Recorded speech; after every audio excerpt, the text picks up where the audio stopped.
ওমানের শ্রম মন্ত্রণালয় 2026 সালের জন্য সরকারি ও বেসরকারি উভয় খাতে প্রবাসী ও নাগরিকদের জন্য সরকারি ছুটির তালিকা প্রকাশ করেছে।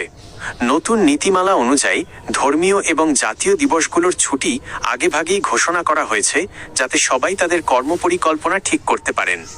নিচে 2026 সালের ওমানের সম্ভাব্য ছুটির তালিকা দেওয়া হলো। 2026 সালের সরকারি ছুটির তালিকা। ছুটির নাম, তারিখ 2026।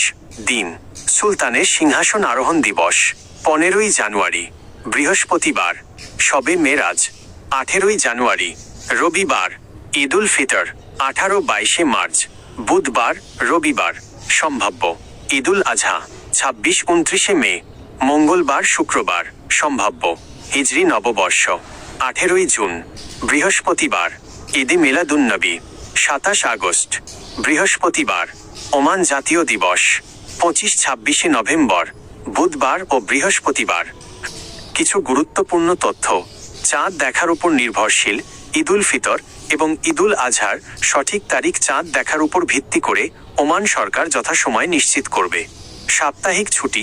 যদি কোনো সরকারি ছুটি ওমানের সাপ্তাহিক ছুটির শুক্রবার ও শনিবার সাথে মিলে যায়, তবে অনেক ক্ষেত্রে সরকার পরবর্তী কার্যদিবসে অতিরিক্ত ছুটি ঘোষণা করে থাকে।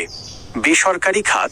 ওমানের শ্রম আইন অনুযায়ী সরকারি ছুটির দিনগুলোতে বেসরকারি খাতের কর্মীদেরও বেতনসহ ছুটি পাওয়ার অধিকার রয়েছে, তবে জরুরি প্রয়োজনে কাজ করতে হলে অতিরিক্ত মজুরি বা অন্য দিনে ছুটির নিয়ম রয়েছে। ওমান সম্পর্কে আপনার কি অন্য কোনো তথ্য বা প্রবাসীদের জন্য কোনো নির্দিষ্ট নিয়মাবলী জানার আছে?